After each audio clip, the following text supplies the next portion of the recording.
હરિરપી નિજ લોકમ સર્વથા તો વિહાય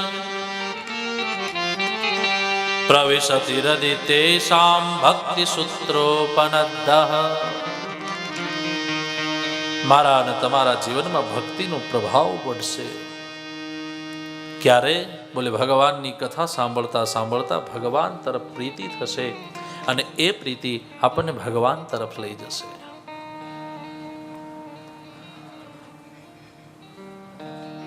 આવી અદ્ભુત કથા ગંગાના તટ ઉપર થઈ.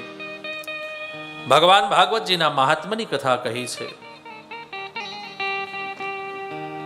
તુંગભદ્રા તટે પૂર્વ મભુત્પતનમુત્તમં યત્ર વર્ણાસ્વધર્મેણ સત્ય સત્કર્મ તત્પરાઃ. યત્ર વર્ણાસ્વધર્મેણ સત્ય સત્કર્મ તત્પરાઃ. કહે છે તુંગભદ્રા નદીનો કિનારો છે.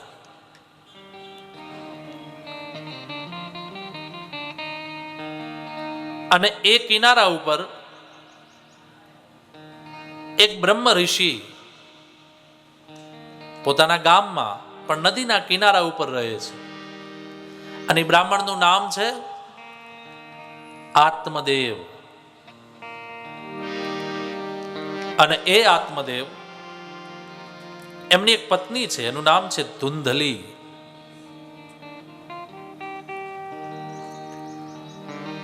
પૈસો બહુ છે, એટલે કે સંપત્તિ છે, સંતતિ નથી.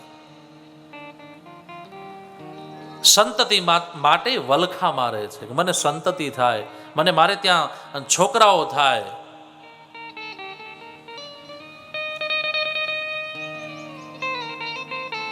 જુઓ, આ તુંગભદ્રા નદી એટલે શું? તુંગ માને ઊંચું, ઊંચાઈ વાળું.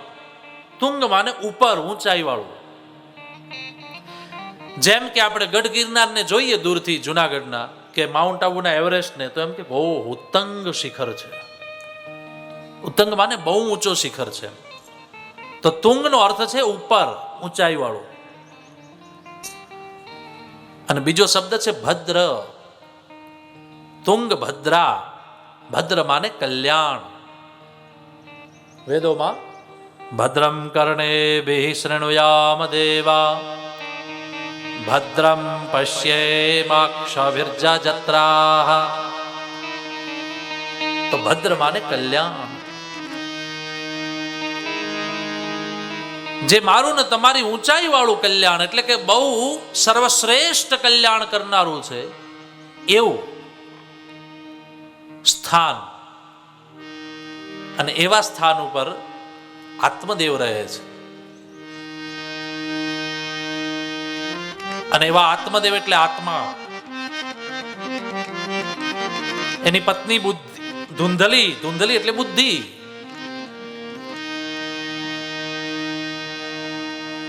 તો અતિ ઉત્તમ કલ્યાણ કરવા વાળું ભગવાને આપેલું આ શરીર, અને એ જ શરીરમાં રહેલો આત્મા એ આત્મદેવ, અને એ જ આત્માદેવની પત્ની એટલે બુદ્ધિ, ધુંધલી. પણ બુદ્ધિને અને આત્માને મેળ નથી બહુ. બુદ્ધિ એમ કહે છે કે હાલો ને તે હવે કથા તો મોડા સુધી ચાલશે, આપણે જરા બાર આંટા મારી આવીએ, અથવા તો ક્યાંક જઈ આવીએ, અથવા તો કાલ લેટ જશું. કારણ બુદ્ધિ એમ કહે છે કે ત્યાં કેટલીક વાર બેસવું. પણ વળી આત્મા પાછું એમ કે નહીં નહીં યાર, આવી કથા વળી ક્યાં મળશે, એટલે હાલો ને તે જઈએ.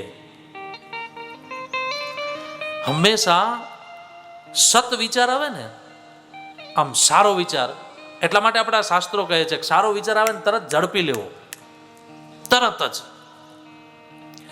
કારણ કે સારો વિચાર આવે ને એ વિચાર સજ્જનતાનો વિચાર, સાધુતાનો વિચાર, કંઈક સારું કરવાનો વિચાર જ્યારે આવે ત્યારે સમજવાનું એ આત્મામાંથી ઉત્પન્ન થતો નાદ છે. અને જ્યારે તર્કવાળો વિચાર આવે, અંદરથી આગા પાછું થતું એવું થાય, ત્યારે સમજવાનું કે આ બુદ્ધિનું પ્રમાણ છે.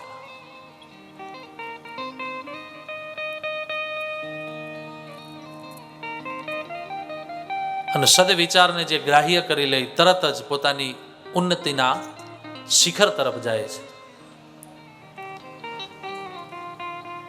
તો બુદ્ધિએ વિચાર અલગથી કરે છે, આત્માનો વિચાર અલગ છે.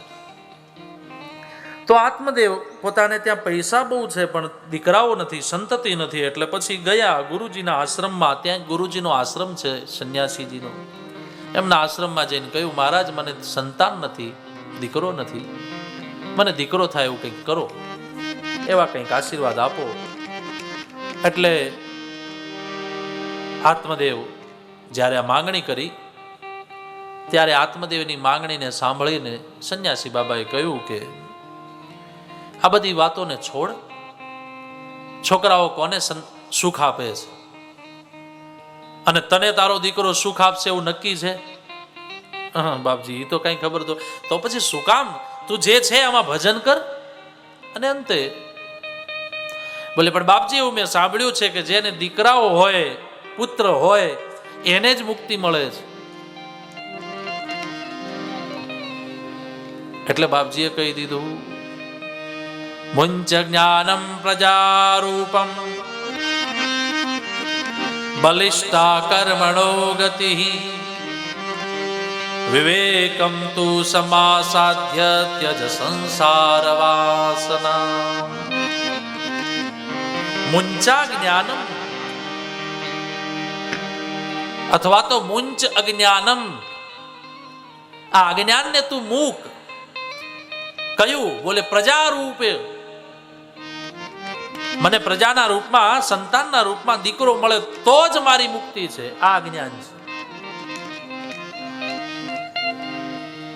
પાછું શાસ્ત્રોએ એવું કહ્યું છે કે પુત્ર હોય અને એના હાથે અંજલિ મળે તો જ તે પાછા આપણી મુક્તિ થાય, એવું છે.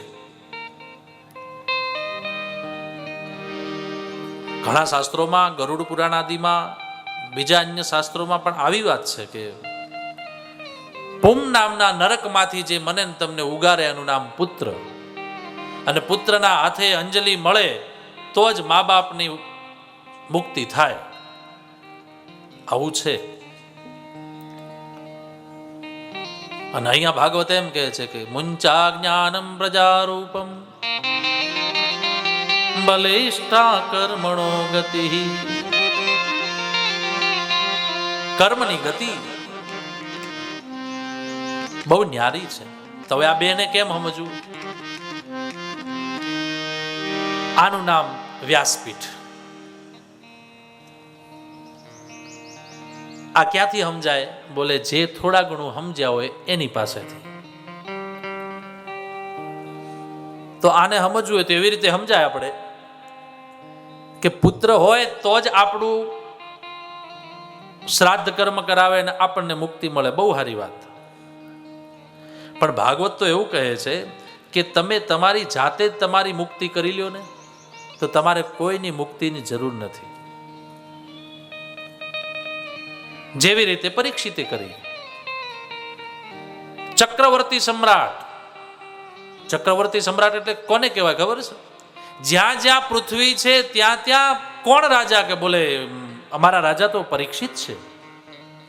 આવું ચક્રવર્તી સમ્રાટ પદ જેની પાસે. પછી જે તે સ્થાનોમાં નાના નાના રાજા હોય પણ એ બધા જ રાજા એના અંડરમાં. જેમ કે દરેક રાજ્યના મુખ્યમંત્રીઓ હોય પણ પછી આખો દેશ તો વડાપ્રધાનના હાથમાં હોય. એમ ચક્રવર્તી સમ્રાટ પરીક્ષિતજી. પણ એ પરીક્ષિત જેમ ખબર પડી કે મને શ્રાપ મળ્યો છે એટલે તરત જ આપણે નથી રમતા.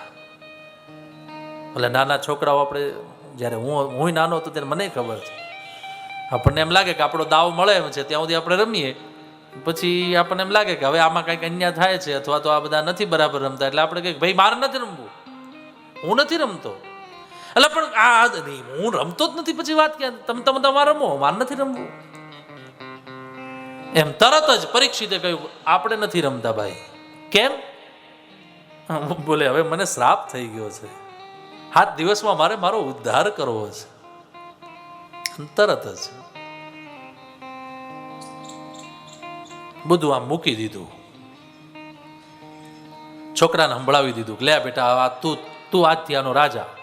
જન્મે જઈને ગાદી હોંપી દીધી અને પરીક્ષિતજી નીકળી ગયા. એ પરીક્ષિતે પોતાની જાતે જેમ મુક્તિ કરી, એમ ભાગવત કહે છે કે જે પોતે પોતાના જીવનના સથવારે પોતે જાતે જો મુક્તિ કરી લે તો એને પુત્રની જરૂર નથી. પોતે એવા કામ કરે, પોતે એવી રીતનું જીવન જીવે તો એને કોઈની મુક્તિની, કોઈના અંજલિની જરૂર નથી. પણ મારા ને તમારા માટે બધું બહુ કઠિન છે, કારણ કે આપણે તો મૂળ સંસારી ને, એટલે આપણને કાવા દાવામાં ક્યાંક જવું પડે, ક્યાંક આપણે 2 નંબરિયું કરી લઈએ, ક્યાંક કોકના આંતરડાને બાળીએ, દુભાવીએ. તો એના કારણે આપણે આપણી જાતે મુક્તિ ન કરી શકતા હોઈએ અને એને લઈને આ તકલીફ ઊભી થાય. અને એ તકલીફના કારણે આપણે આપણી જાતે આપણી મુક્તિ ન કરી શકીએ.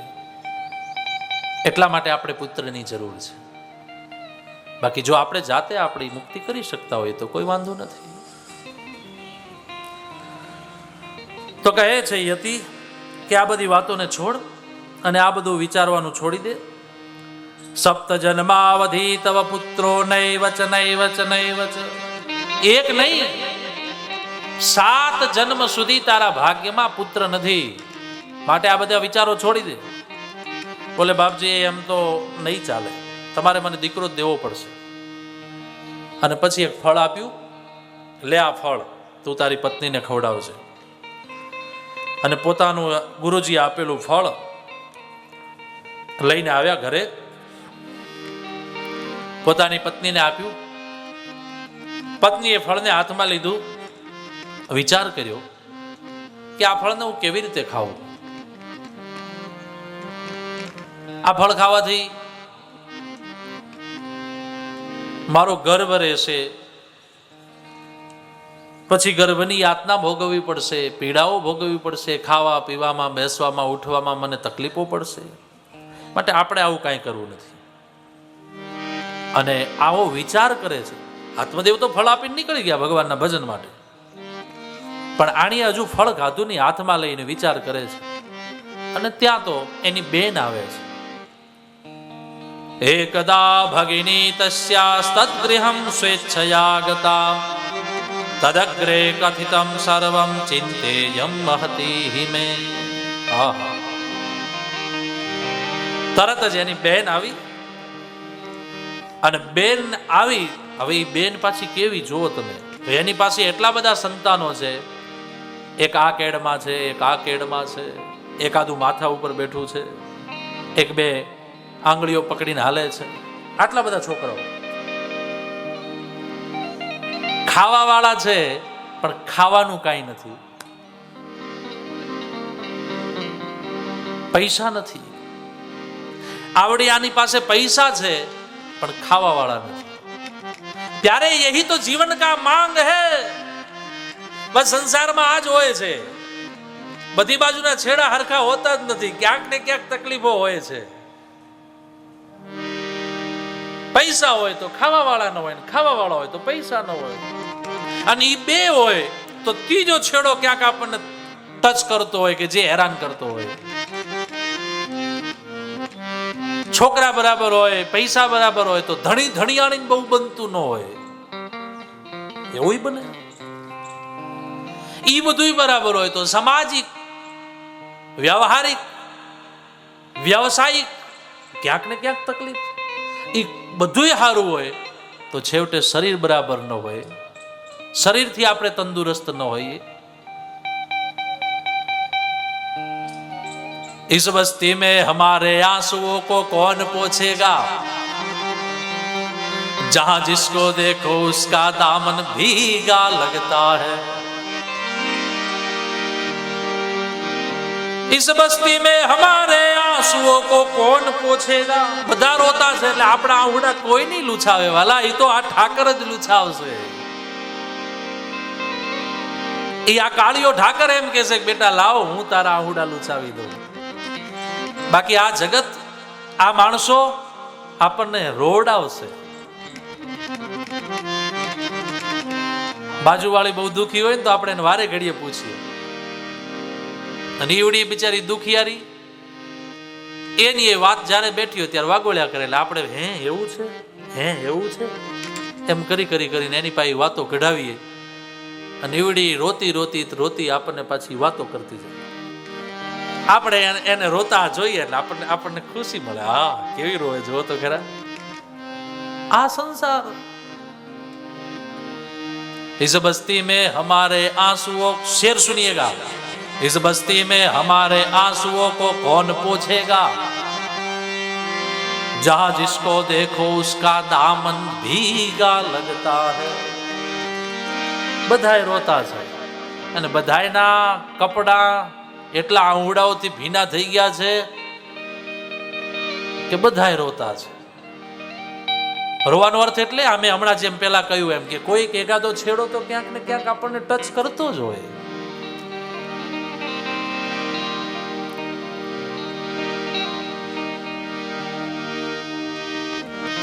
दीवारों से लिपट कर रोना अच्छा लगता है. दीवारों से लिपट कर रोना अच्छा लगता है. हम भी पागल हो जाएंगे ऐसा लगता है. अरे हम भी पागल हो जाएंगे ऐसा लगता है.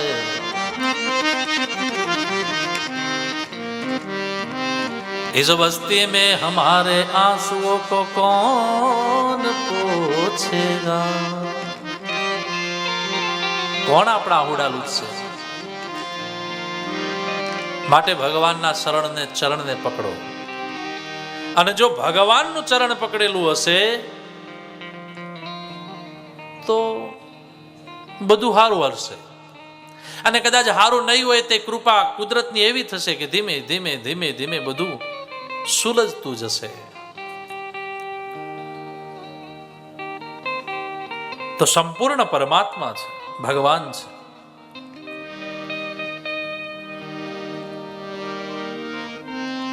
દેહ સકલ વ્યાધીન કર મૂલા, એવું લખ્યું છે.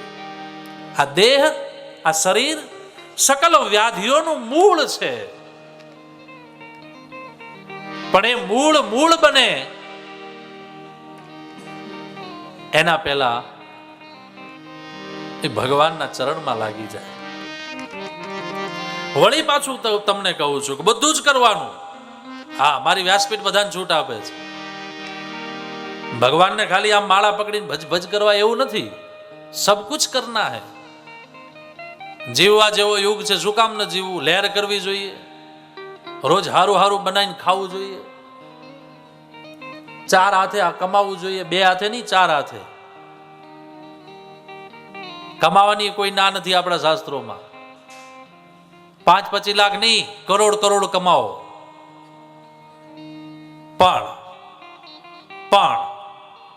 પણ આપણી દ્રષ્ટિ, આપણો વિચાર, અને એમાંથી કાંઈક સારું કામ થઈ જાય આટલો વિચાર કરવાનો. આપણી દ્રષ્ટિ ક્યાં છે, આપણો વિચાર ક્યાં છે, અને આપણે જે કાંઈ કમાઈએ છીએ એની શુદ્ધિ કેમ થાય? તો કે ભાઈ લક્ષ્મીની શુદ્ધિ તો દાનથી થાય. જેમ સવારના નાઈએ ના શરીરની શુદ્ધિ થાય એમ લક્ષ્મીની શુદ્ધિ દાનથી થાય. દાન કરો એટલે લક્ષ્મીની શુદ્ધિ. ભગવાનને ભાગીદાર બનાવો, અને ભગવાન ભાગીદાર હશે તો આપણને આનંદ આવશે.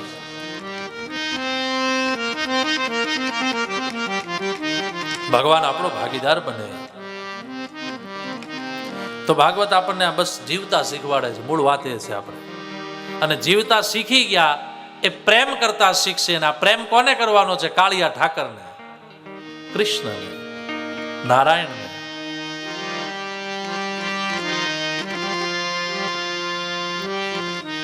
બસ પ્રેમ કરો. બાકી આ જગતનો જે પ્રેમ છે ને એ તો આપણને રોવડાવશે, કારણ કે એમાં મોહ થશે.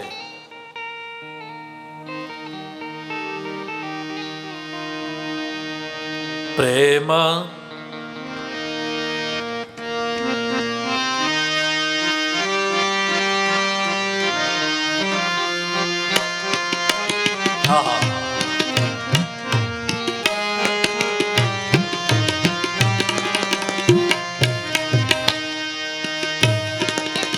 પ્રેમ નગર મત જા હે મુસાફિર, પ્રેમ નગર મત જા.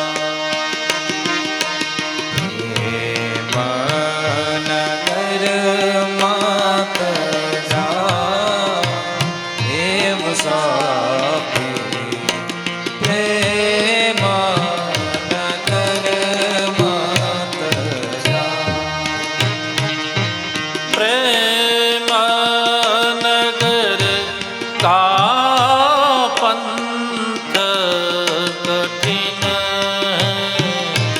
પ્રેમ નગર કા પંથ કઠિન હૈ.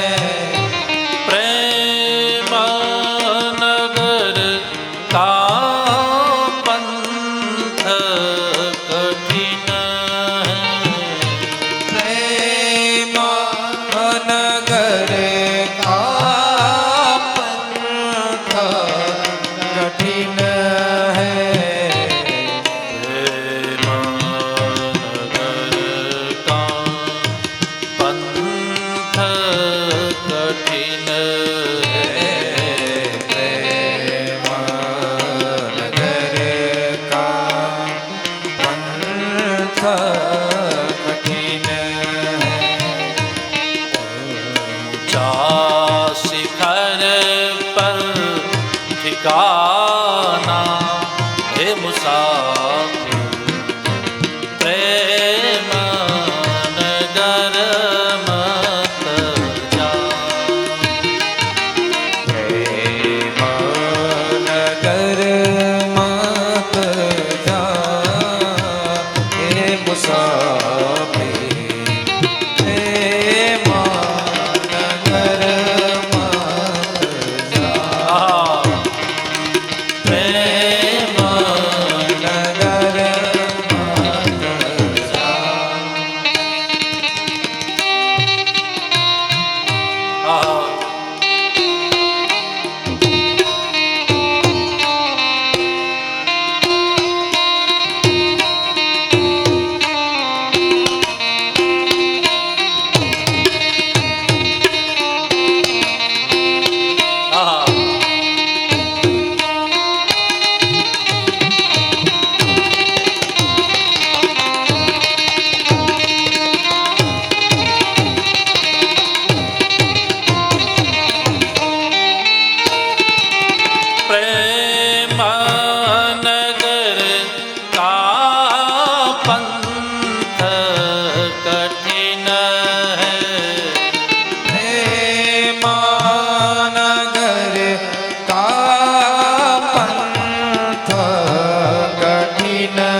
મત જાન હે મન કર